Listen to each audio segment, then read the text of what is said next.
Blogs ಚಾನಲ್ಗೆ ಸ್ವಾಗತ. ನಾನು ಮಾಡುವ ರೆಸಿಪಿ ಇವಾಗ ಮಿಡಿ ಮಾವಿನಕಾಯಿ ತಕ್. 1 ತಿಂಗಳಗಟ್ಟಲೆ ಬಾಳಿಕೆ ಬರುವುದು. ಮಾವಿನಕಾಯಿ ಮೇಲಿನ ಸಪ್ಪೆನ ಚೆನ್ನಾಗಿ ತೆಗೆದುಕೊಳ್ಳಬೇಕು. ಈ ಥರ ತೆಗೆದಿದ್ದೇನೆ ನೋಡಿ.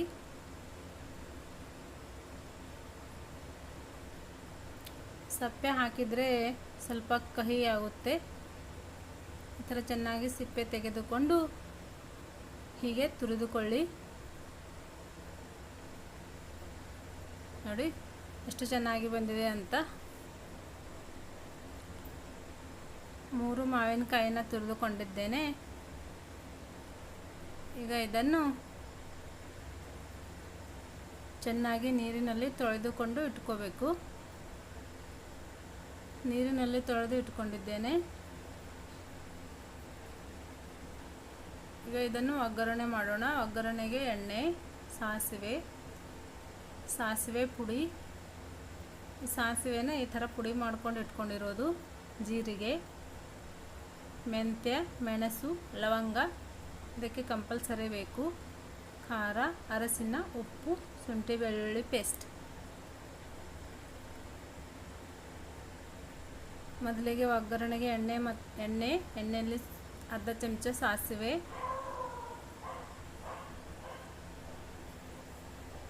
ಜೀರಿಗೆ,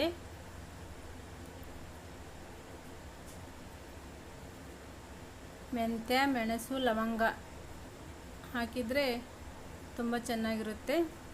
ತುಂಬ ದಿನ ಬಾಳಿಕೆ ಬರುತ್ತೆ, ಬೇಗ ಕೆಡುವುದಿಲ್ಲ.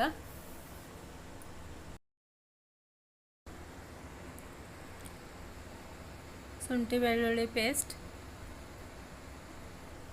ಹಾಕಿ ಚೆನ್ನಾಗಿ ಕೈ ಆಡಿಸಿ.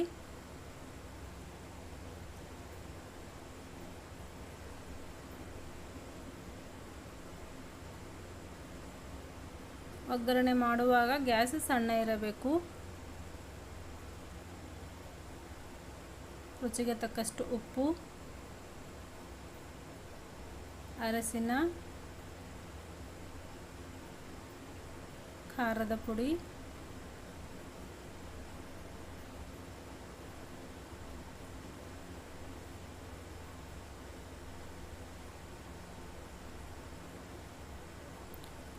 ಇದಕ್ಕೆ ಸಾಸಿವೆ ಹಿಟ್ಟು ಬೇಕು ಅಂದರೆ ಹಾಕೋಬಹುದು, ಬೇಡ ಅಂದರೆ ಬೇಡ.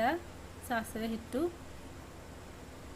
ಮೊದಲು ಸಾಸಿವೆನ ಈ ಥರ ಸಾಸಿವೆ ತಗೊಂಡು ಈ ಥರ ಪುಡಿ ಮಾಡ್ಕೊಂಡು ಇಟ್ಕೊಂಡಿದ್ದೇನೆ.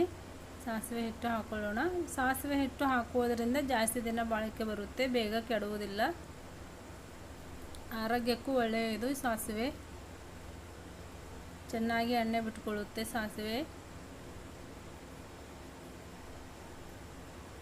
ಈಗ ಇದರಲ್ಲಿ ಮೊದಲು ತುರಿದುಕೊಂಡಿದ್ದ ಮಾವಿನಕಾಯಿನ ಹಾಕೊಳ್ಳೋಣ. ಚೆನ್ನಾಗಿ ಕಲಸೋಣ.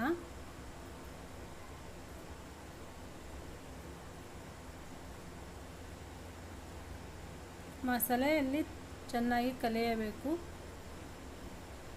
ನೋಡಿ ಎಷ್ಟು ಚೆನ್ನಾಗಿ ಕಲಿತಿದೆ ಅಂತ. ಇದನ್ನು ಒಂದು 5 ನಿಮಿಷ ಸಣ್ಣ ಉರಿಯಲ್ಲಿ ಫ್ರೈ ಮಾಡ್ಕೋಬೇಕು, ಹಸಿ ವಾಸನೆ ಹೋಗುವವರೆಗೂ. ತುಂಬ ಚೆನ್ನಾಗಿರುತ್ತೆ. ರೊಟ್ಟಿ ಜೊತೆಗೂ, ಚಪಾತಿ ಜೊತೆಗೂ, ಪೂರಿ ಜೊತೆಗಂತೂ ತುಂಬ ಚೆನ್ನಾಗಿ ಟೇಸ್ಟಿಯಾಗಿರುತ್ತೆ. ಇದರ ಜೊತೆ ಸಪ್ಪನ ಬೇಳೆ ಇರಬೇಕು. ಸಪ್ಪನ ಬೇಳೆ, ಮಾವಿನಕಾಯಿ ತಕ್, ಪೂರಿ ಕಾಂಬಿನೇಷನ್ ಸೂಪರಾಗಿರುತ್ತೆ. 5 ನಿಮಿಷ ಆಗಿದೆ. ಈಗ ಗ್ಯಾಸ್ ಆಫ್ ಮಾಡೋಣ. ಮಾವಿನಕಾಯಿ ತಕ್ ರೆಡಿಯಾಗಿದೆ. ಈಗ ಇದನ್ನು ಸರ್ವಿಂಗ್ ಪ್ಲೇಟಿಗೆ ಹಾಕೊಳ್ಳೋಣ.